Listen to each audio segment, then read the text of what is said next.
हाँ तो भाइयों, आसी मखोल तो मेरे यार बतेरा लिया। एक बात करेंगे खबर की, शुरुआत करेंगे खबर की। भाई हरियाणा विधानसभा चल रहा है और नरा छड़दम उतर रहा है, नरा साक उतर कई मुद्दे पे। अरे भाई उनमें एक ऐसा मुद्दा भी था मतलब जिसपे खूब बवाल होया है, वो बाद में बताओगे हमने, लेकिन उससे पहले सुनो। अब भाई हरियाणा के सीएम नायब सिंह सैनी साहब ने भाई शेरो शायरी में तंज कसा, कटाक्ष करा, टोंट मारा, पॉइंट मारा कांग्रेसिया पे। उनने क्या गई है पाँव के तले जमीन नहीं और फिर भी हमने यकीन नहीं। तुम्हारे पांव के नीचे कोई जमीन नहीं है, कमाल तो ये है कि फिर भी तुम्हें यकीन नहीं है। हाँ तो भाइयों, जब बात करें हरियाणा विधानसभा सत्र की, तो भाई सदन की कार्रवाई में एक मुद्दा ऐसा भी था जिसमें खूब तकरार हुई है, बार पलटवार हुए हैं सत्ता पक्ष और विपक्ष के बीच में। भाई अनिल विज साहब और हुड्डा साहब के बीच में खूब नोकझोंक हुई है, और वो था इंस्पेक्टर भर्ती मामला। बहुत पुराना मामला था भाई, उसमें मतलब दोनों ने एक दूसरे की खूब टांग खिंचाई करी है, खूब कया सुनी करी है। और मतलब हिंदी हरियाणवी नहीं खाली पंजाबी तो ये आली है, पंजाबी में भी एक दूसरे पे खूब शायरी में मतलब खूब कवाइंट और खूब कटक्स करे हैं। और सानू की तवानू की सानू की यो भी चल रहा, सुन लो। एक आदमी बोला कि कड़ा प्रसाद बनाया, बोला सानू की, बोला ਤੁਹਾਡੇ वास्ते बना तो ਤੁਹਾਨੂੰ की भाई बता तानू कौन मारा कौन तानू की बत्रा जी दूसरे नंबर बत्रा जी प्लीज। पंजाबी की एक कहावत है, वो मैं सुनाना चाहता हूँ कि गठड़ी अपनी संभाल तनु चोर नाल की, तू अपनी नबेड़ तनु होर नाल की। हाई कोर्ट का जो फैसला हुड्डा साहब ने पढ़ के सुनाया है और जो मुख्यमंत्री जी ने सुनाया है, उससे ये स्पष्ट होता है कि हुड्डा साहब ने जजमेंट के बहुत सारे हिस्से छुपा लिए। हाउस चलिए, जिसे मिसरीडिंग जो पात्र व्यक्ति है माननीय अध्यक्ष जी, उसको तो नौकरी नहीं मिल रही है और उसी की चिंता हमारे माननीय सदस्य ने जाहिर किया। माननीय मंत्री जी ने कोई गलत नहीं कहा, उसके ऊपर फ्लूइड लगा दिया। फ्लूइड लगा करके जो टॉप आया बच्चा, उस बच्चे को सबसे नीचे कर दिया। उसकी मेहनत का क्या हुआ माननीय अध्यक्ष जी? उसके साथ वहां अन्याय हुआ है। भाई हरियाणा के गब्बर साहब अनिल विज साहब की उम्र कितनी है मेरे यार? भाई 45 के हैं, 75 के हैं। भाई यह बात मेरे खातर मतलब इतनी वो नहीं है जितनी हुड्डा साहब खातर है। सोचने वाली बात है कि भाई उन बार बार बात करेंगे वो अनिल विज साहब आपकी उम्र कितनी है। वो तो गूगल पे भी उन्होंने कही है, स्पीकर साहब ने गूगल पे भी मिल जाएगा जी। पर हुड्डा साहब तो पाछे पड़ गया था भाई ना उम्र बताओ। हाँ तो भाई 45 की है, 75 की, इस बात पे आपस में उनमें खूब वार पलटवार हो, दोनों एक दूसरे ने झूठा था ही बताने लगे।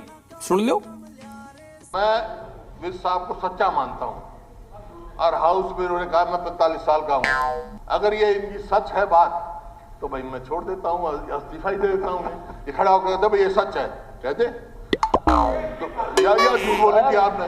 कई दिनों से मेरी उम्र की बात उठा रहे हैं, तो सर मैंने कैलकुलेट करा लिया, मेरी उम्र 45 साल की। अभी तो युवा मोर्चा में है आप। अध्यक्ष महोदय, उम्र जो है वो डेट ऑफ बर्थ से नहीं नापी जाती। मैंने कल 45 साल के युवक के साथ दौड़ लगाई और मैं उससे आगे निकला, इसलिए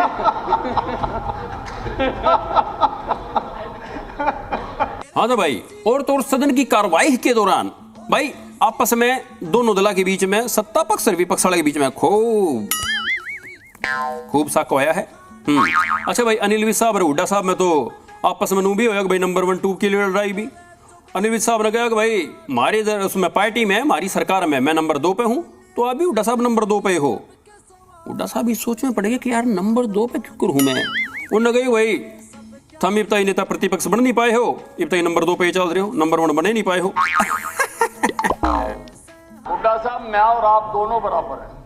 मैं अपनी सरकार में नंबर 2, आप विपक्ष में नंबर 2, हम दोनों बराबर हैं, क्योंकि आपका 1 नंबर का तो फैसला हो ही नहीं रहा और वो आना भी नहीं। भाई हरियाणा में एक मुद्दा ऐसा भी था जिस पर खूब साका होया, खूब उपहास उड़ाया गया, और वो मुद्दा था भाई जलेबिया का। भाई हरियाणा विधानसभा के चुनावों में जलेबी खूब उड़ जाकर रखी राजनीति खूब हुई जलेबी पे, और जीते पाछे बीजेपी वाले ने जलेबी दब के भी बांटी, और ये जलेबी साके का रोड़ा बन गई भाई। साका हो गया पे तो विधानसभा में भाई अरविंद शर्मा साहब और दादा गौतम भाई आपस में जलेबिया के जिक्र से उठा। अग भाई अरविंद शर्मा साहब ने राम कुमार गौतम तो ऐसी बात कह दी, ऐसी बात कह दी, अग भाई उनके कलेजे गलाएगी, और उन्हें फिर छूट दे, मतलब छूता यार ऐसी बात कही भाई, वो बात यार हम भी नहीं बता सकते। पर मतलब खूब सवांग हुआ दोनों में।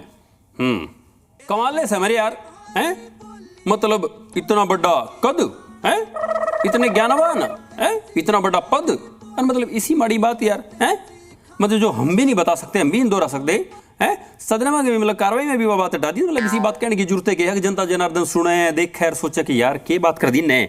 और तो जब आपस में उनकी आपस में घमासान चल रहा था, हैं वार पलटवार चल रहा था, तो दादा गौतम ने भी अरविंद शर्मा साहब पर इस आरोप लगा दिया। वो आरोप भी हम नहीं बता सकते भाई, पर इस आरोप लगा दिया कि भाई अरविंद शर्मा भी तमतमाए गए थे कति।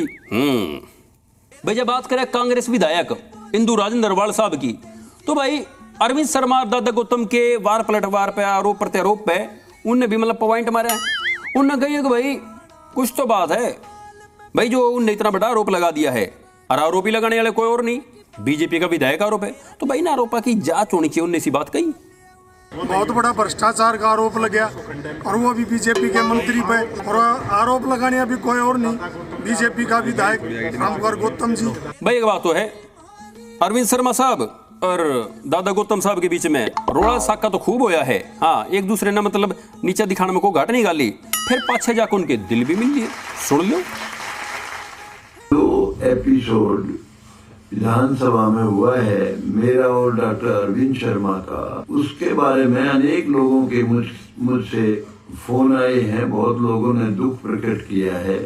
भाई मैं ये चाहता हूँ आप कोई ऐसा काम ना करें जिससे आपस का भाईचारा बिगड़े और पार्टी में भी कमजोरी आए। पार्टी में हम पार्टी के एक अनुशासित सिपाही हैं। भाई हमारे रामकुमार गौतम जी हमारे बड़े भाई हैं, बुजुर्ग हैं, हमारे बड़े भाई हैं। हमेशा हमने उनका मान सम्मान किया है, और आगे भी रामकुमार गौतम जी का हमारी तरफ से कोई कमी नहीं रहेगी। आगे भी हम उनका पूरा मान सम्मान करते रहेंगे। भाई जब बात करें मुलाना तक कांग्रेस विधायक पूजा चौधरी की, तो उन्हें सदन में मुद्दा उठाया, अगर भाई बीजेपी वालों थमने तक कही थी हमारी सरकार बन दे, हरियाणा की महिलाओं को 2100 रुपये उनके खाते में पहुंच जाएंगे, इतने मिलिए कद मिलेंगे।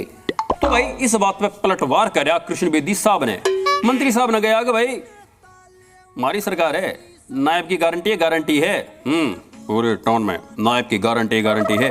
गेलो नू भी कही, अगर जित कांग्रेस की सरकार है न्यू बताओ उड़े गिर पिए खड़ाखड़ मिल गए। चुनाव के समय पहला संकल्प लिया गया था, प्रत्येक महिला के प्रति उन्हें आर्थिक सहायता देने की बात की गई थी, और आज तक वो मामला कहा जा रहा है, इसको योजना को विचाराधीन है। मेरा ये स्पष्ट सटीक प्रश्न है, किस तारीख को इस योजना को लागू किया जाएगा? ये नायब सिंह सैनी जी की जो गारंटी है ना, ये गारंटी ही गारंटी है। खटाखट। भाई सदन की कार्रवाई के दौरान कांग्रेस विधायक जुलाना था, कांग्रेस विधायक विनेश फोगाट ने भाई खेल का मुद्दा तो उठाया गिल्ला, उनके क्षेत्र में जो स्कूल कॉलेज हैं उनका मुद्दा भी उठाया। उन्होंने कहा कि भाई हमारे उड़े जो कॉलेज हैं उनमें मतलब छोरिया ने जगह सीट कम पड़े हैं भाई, और कॉलेज खोलो। तो भाई सरकार ने जवाब दिया, अगर मैडम उड़े तो घने कॉलेज हैं और कई कॉलेज ऐसे हैं जिनमें सीट खाली है, पहले वे तो भर लो।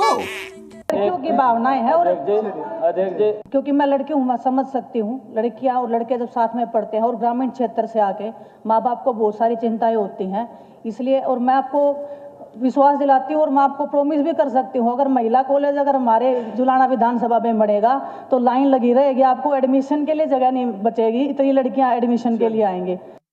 हमारी गौरव हैं, खिलाड़ी रही हैं, देश का नाम ऊंचा किया है। जो माननीय मंत्री जी ने कहा है कि एक तो 2 किलोमीटर के ऊपर हमारा राजकीय महाविद्यालय जुलाना में है, जिसके अंदर 161 सीट खाली पड़ी है।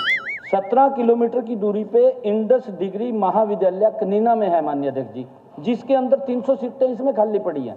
पंडित घासीराम कन्या महाविद्यालय की बात कही है, 1 किलोमीटर की दूरी पे है, 404 सीटें खाली पड़ी हैं।